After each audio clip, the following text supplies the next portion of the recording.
Tonight, living together, dying together. A family honors a Saskatoon couple who used the medical assistance in dying program at the same time. Also, a Regina man charged in an impaired driving case that injured a little boy changes his plea to guilty. Plus, have you heard what Babcock is up to again? Before coaching even one game, Mike Babcock resigns as head coach of the Columbus Blue Jackets. This is CBC Saskatchewan News.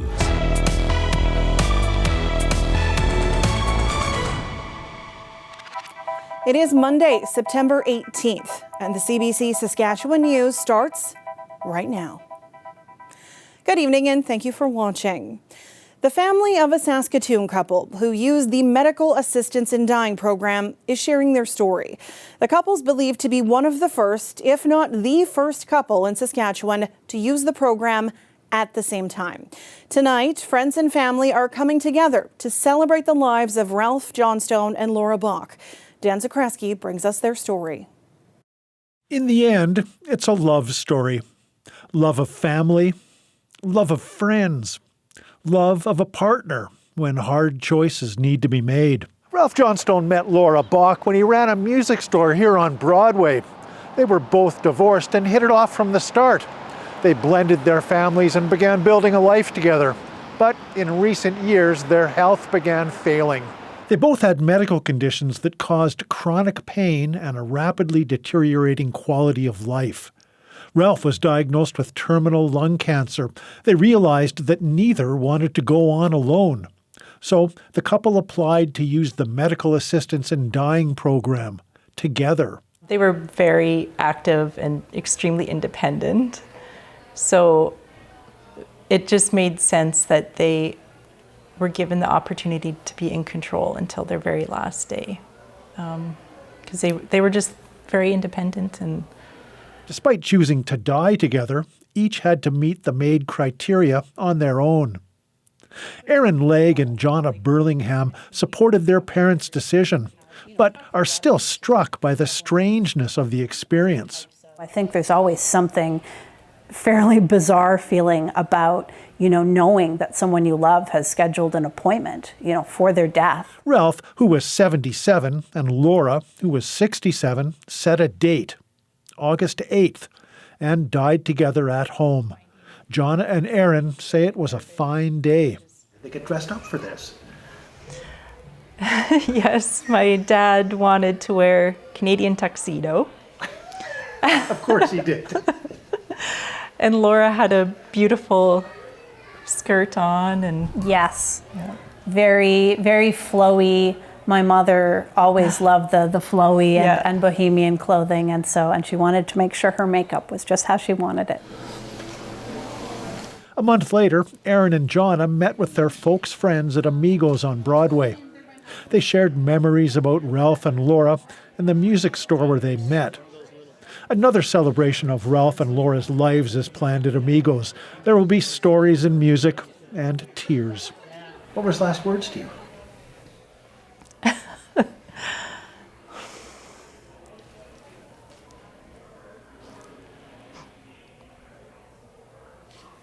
Sorry. Well, to the group,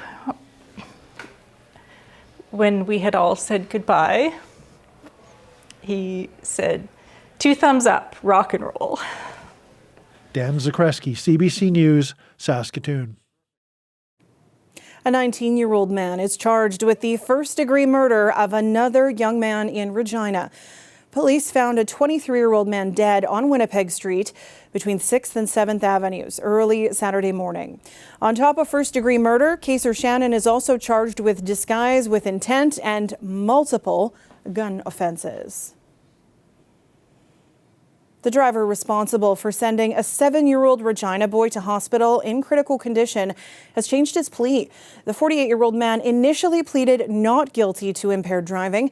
Adam Hunter was in court today and has the details. 48-year-old Howard Raycraft made a surprise guilty plea in court, more than a year after he was charged with sending a little boy to hospital. On June 21st, 2022, 7-year-old Ben Dufour was waiting for the school bus with his older brother and their schoolmates. Around 8:30 a.m., the driver of a truck sped through the residential neighborhood in northwest Regina, hitting parked vehicles, fences, and injuring the little boy standing nearby. Dufour was airlifted to Saskatoon in critical condition. He suffered a skull fracture, broken pelvis, ribs, bruising to his spine, and a broken arm and leg. Miraculously, he survived. On Monday morning, Raycraft pleaded guilty to impaired driving causing bodily harm. Court heard victim impact statements read by Ben's mother, grandmother, and other relatives. They described the little boy as a sports fanatic who was back on the field but not able to run and throw like he used to. They talked about the horror of the crash and the uncertainty while Ben lay in hospital. And they described the emotional and mental trauma of reliving that day and the days and months after. In the afternoon, Raycraft spoke in court and said he was sorry. The court heard he had 3 different prescription drugs in his system at the time of the crash. None were his. His lawyer says that he was going through a tough time and took the pills in his suicide attempt. Raycraft told the court that he should have called in sick to work. Instead, he got behind the wheel. A joint sentencing submission was presented by the Crown and defense. They're calling for a jail sentence of 2 years less a day and a 3-year driving prohibition. The judge will look over that submission. He's expected to hand down a sentence on Tuesday afternoon. Adam Hunter, CBC News, Regina. One of 4 people accused of murdering Megan Gallagher is in Saskatoon Provincial Court this week for a preliminary hearing. Robert Thomas would be the first to face trial. Gallagher went missing in September of 2020, and her remains were found in the South Saskatchewan River about a year ago. Today, the small courtroom was packed with members of Gallagher's family and their supporters. Gallagher's family estimate they've been to more than 120 court dates so far. I'm tired, I'm exhausted, but I know from past experience in life and training as an athlete is that you have to prepare yourself, and that's what we're going to do. I'm going to make sure that I've got enough sleep, make sure I'm rested, we'll make sure we're eating as best we can and work our way through the process, like I said, one step at a time, 1 second at a time. 9 people in total have been charged in connection with Gallagher's death. 3 have already pleaded guilty and been sentenced for offering an indignity to human remains. This week's preliminary hearing will determine if there's enough evidence for Thomas to proceed to trial. A court-ordered publication ban prevents reporting on any of the evidence at the preliminary hearing. People who lost millions of dollars when Saskatoon real estate company Epic Alliance shut down should have some answers later this fall. That news comes from the provincial authority that's trying to sort out the mess. Talks are underway with Rochelle Laflamme and Alyssa Thompson, the 2 women behind the real estate company. Epic Alliance closed its doors suddenly in January of last year with more than $200 million unaccounted for. The women told 121 investors there was no money left. At a meeting this morning, the Financial and Consumer Affairs Authority of Saskatchewan said it's working on a settlement. It will give an update at the end of November, but it's also set aside 3 weeks next April for hearings in case the talks fall through. Canadian security officials say there is credible evidence that the government of India may have been involved in the killing of a Canadian citizen. Hardeep Singh Nijjar was shot to death outside a Sikh temple in Surrey, BC on June 18th. Any involvement of a foreign government in the killing of a Canadian citizen on Canadian soil is an unacceptable violation of our sovereignty. It is contrary to the fundamental rules by which free, open, and democratic societies conduct themselves. As you would expect, we've been working closely and coordinating with our allies on this very serious matter. Nijjar was an activist campaigning for an independent Sikh homeland. The 45-year-old was shot by 2 gunmen as he sat in his truck in the temple parking lot. His death sparked outrage in the Sikh community and triggered a number of protests around the world. Canada's opposition leaders demanded justice and called on India to cooperate with the investigation. Members of Parliament are back in the House of Commons to start the fall sitting. The increasing cost of living and housing are expected to dominate debates this week.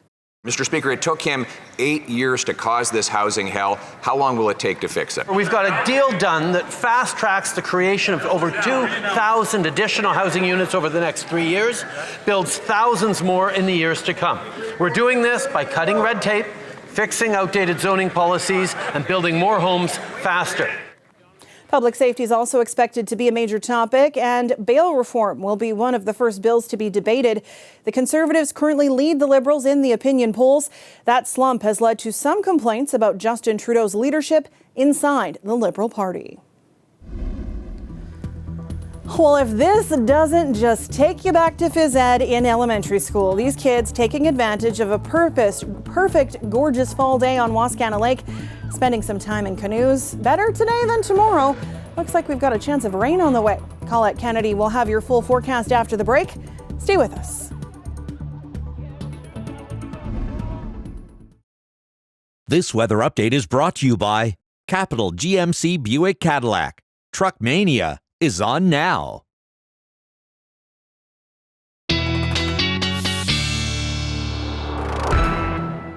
Welcome back. A gorgeous day out there today, and Ethan is off on holidays this week, so he will not be telling us about it. But we're excited to have meteorologist Colette Kennedy filling in this week. Thanks, Sam. I'm really happy to be here filling in for Ethan. I love forecasting for this part of the country, so it's absolutely my pleasure. And boy, speaking of pleasure, the temperatures, the warmth, I mean, from the weekend and then extending into today as well. I think it's a matter of, I know fall's coming this weekend, but some are saying, you know, I have not left the building yet. Definitely we are feeling that. And then just behind this frontal boundary is where the cool air is. And that is going to be pushing through, but it will be bringing something positive with it. Because I know even with the heat, when you have the hazy skies and the smoke in the atmosphere, it obviously can be hard to enjoy some of it. So this front is almost going to be like a broom sort of sweeping across the province and clearing the air out. So we will be seeing improvement in terms of that air quality.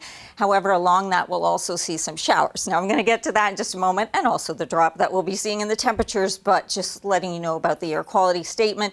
My hope would be this will be improving from west to east through the day tomorrow, so that we'll see that being lifted by Environment Canada. So that area of low pressure, that's our feature, and then the cold front along it. Behind it, some gusty northwesterly winds, but also these showers developing. So through tonight for central regions, and then lingering into tomorrow, and kind of on the tail end, we'll see that even pushing towards the southeast, Regina, even just a little bit of rain shower activity coming in. And then into Wednesday, the chance comes back again, although I'll keep that mostly in central areas. So Saskatoon, we do have you, I've got you about 8 millimeters or so, swift current, similar conditions in terms of the amount of rain, but you see how there's less there towards the southeast. So yes, it gets breezy right along the front as it comes through, including that risk of having some of those winds gusting towards 50 kilometers an hour at times through tomorrow afternoon. But once we get behind the front and it's well off into Manitoba, then we'll see those winds becoming much lighter. So in terms of your forecast for the next few days, keep in mind this is later in the day that we'll get into that clearing. We will have some cloud cover at times and some lighter showers, about 18. I know, a big difference, right, in terms of the temperature for that daytime high for tomorrow. But hey, here's something positive. Normal low, 3 degrees. Entire month of September. How many times did we get there? Only once. So those overnight temperatures have actually been on the mild side too. And really, if you look ahead, just a stretch of very nice weather to end summer and to welcome in the new fall season. For Saskatoon tomorrow, 18. Again, that breeze from the northwest. A chance for showers into Wednesday as that next feature rotates into the province. And then getting into a really nice run here. Normal high, 17 degrees. Boy, oh boy, doing okay with lots of those numbers starting with a 2, right, Sam? Yes, thanks, Colette. Stay with us. We have more news after the break. Comes to your news. You want up-to-the-minute access. Anytime, anywhere. Get the facts straight from the source. Download the free CBC News app or visit cbcnews.ca for news you can trust.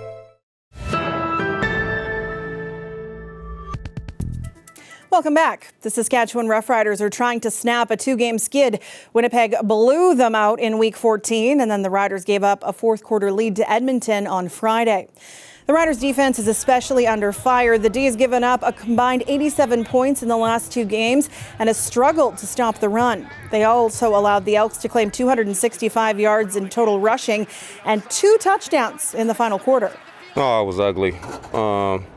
We just wasn't physical on the outside edges. Got to call a spade a spade. I thought we did have some good plays in there where we did stop the run to get them in second and long. Ford did a good job of scrambling around. He made a couple plays, which we all know that he can do. But overall, I just thought on the edges and the perimeter, we didn't show up to play. Last week's loss pushes Saskatchewan's record down to 6-7. The team will try to return to 500 when they play in Ottawa on Friday. With the brand new Professional Women's Hockey League set to start its first season in January, today was a big day for women's hockey. It was the inaugural draft. Greg Ross reports. This is an incredible moment. Tennis legend and advocate for women's sports Billie Jean King had the honor of announcing the first overall pick in the PWHL draft. With the first overall pick in the inaugural Professional Women's Hockey League draft, Minnesota selects Taylor Heisey. American-born Taylor Heisey is selected by her hometown team. She says the last few days have been a whirlwind, but she's doing her best to savor the moment. I try to take in every moment. I wrote down what I did, the days I did it, just to make sure that I remember this for the rest of my life. It's obviously an inaugural thing. It's a history. Toronto picked second, and they took a familiar face in Canadian women's hockey, Jocelyn Larocque, who has been playing hockey in the GTA for the past decade. It's everything that I was hoping for. I would have been happy with any team, but this is the team that I was hoping to get picked by. Hi, how are you? The Professional Women's Hockey League is made up of 6 teams. In addition to Toronto and Minnesota, there are franchises in Montreal, Ottawa, New York, and Boston. It's a day that's going to inspire so many more people to get involved, so many young girls. Former women's hockey player Jana Hefford is the Senior Vice President of Hockey Operations for the PWHL. She's been a part of other attempts to create professional women's hockey leagues, like the now defunct Canadian Women's Hockey League. This is different because we have an ownership group that comes with the capital, the resources, the experience to run a professional league. We have the best players in the world. We've never seen more demand for women's sport around the world. Canadian hockey star Sarah Nurse signed as a free agent with the Toronto franchise. She says having an official draft is also new to women's hockey. Previously, how women's hockey would work was you basically played where you lived. You played where you worked. You played where it was convenient for you. The puck will drop on the first PWHL games in January. Greg Ross, CBC News, Toronto. Mike Babcock has resigned as coach of the Columbus Blue Jackets. The former coach of the Toronto Maple Leafs hadn't coached a single game with his new team. However, the NHL Players Association was investigating Babcock's conduct after reports he was asking players to show him photos on their phones. Sarah Levitt has more. He hasn't coached a single game with the Columbus Blue Jackets, and Mike Babcock is already out as head coach. Have you heard what Babcock is up to again? All because of explosive allegations from 2 former NHLers, now podcasters. Let me see the photos in your phone. I want to know the type of person you are. Paul Bissonnette said on his popular Spitting Chicklets podcast, Babcock demanded to see his players' personal photos during one-on-one meetings. What do you do? Say no? Like, then all of a sudden you're in one with the coach. The season hasn't even started. You know what I'm saying? Babcock confirmed he did ask to see the photos, but said the accusations misrepresented the situation, that it was a way to get to know the players better. Over time, some of the younger members of the organization expressed some concern with their dealings with Mike Babcock. Late Sunday, Babcock resigned, saying in a statement, "I know it's in the best interest of the organization for me to step away at this time." The NHL Players Association says the decision to move forward with a new coach was the appropriate move. In a statement, it says our players deserve to be treated with respect in the workplace. Face-offs are so important. It's not the first time Babcock's coaching methods have been questioned. As head coach of the Toronto Maple Leafs, he made then 19-year-old Mitch Marner rank his teammates, then revealed the rankings to the players. Fired from that job, Babcock spent 4 years on the sidelines. Hired by the Blue Jackets just this summer, Babcock said he'd learned his lesson. Some have defended him, calling it old-school coaching. Others say it crosses a line. I think the younger players entering the league have a different expectation for, how they might interact with a coach, the kind of feedback they get, the way that feedback is delivered. I would be stunned if we saw Mike Babcock coach another game in the NHL. All this just 3 weeks before the puck drops on a new NHL season. Sarah Levitt, CBC News, Montreal.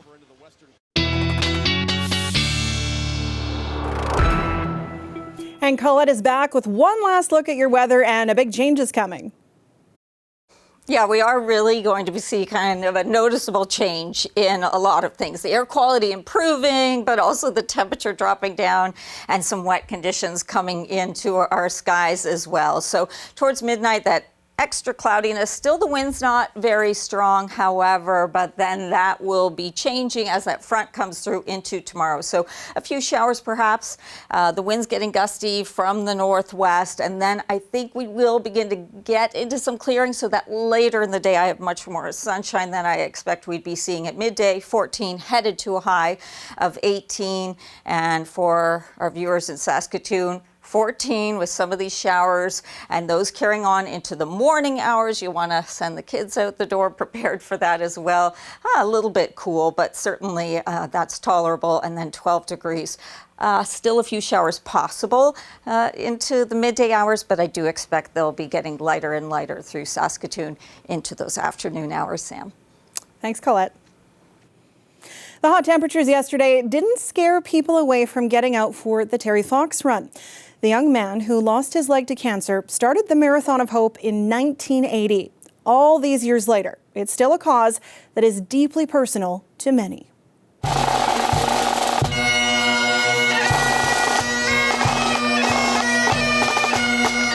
Cancer continues to hit our family each and every day, so for us to be here to support those who are continuing to struggle and those that we've lost, that we can remember them and the fight that they fought. I'm a BRC carrier, gene carrier, which means that I've got a morphed cancer gene that lives within my body. And so many of my aunts have died from breast cancer, and my mom continues to struggle with leukemia today. Thankfully, not aggressively, but my shirt indicates all of those who have died before, who struggle with cancer today. So we're here to support them. This is my very first Terry Fox run, so I'm kind of excited. The main reason I'm running is my wife, Shaylin, is a cancer survivor. Her mom's a cancer survivor. My brother lost his life to cancer, and it affects everyone around you. Every day, there's someone there's someone who's been affected by it. It's in the part of their life, and it's something that we have to try to fight and make it better for everyone so that they don't go through the pain and suffering that Terry did. He ran for us all those years ago. The pain he went through every single day. The courage, the strength that man had is just absolutely fundamental. And someone like that on your side, working for people he's never even met but has influenced us to be strong every day, to fight, to carry on, to get up, and to pass it forward on to the next person that is battling with cancer or has cancer, surviving cancer, or has lost their life to cancer. And that is it for us tonight. For news anytime, you can head to cbc.ca/sask, subscribe to the CBC Saskatchewan YouTube channel, or go download the CBC News app. Colette and I will be back with more local news and weather tonight at 11. Thank you so much for watching. Have a great night.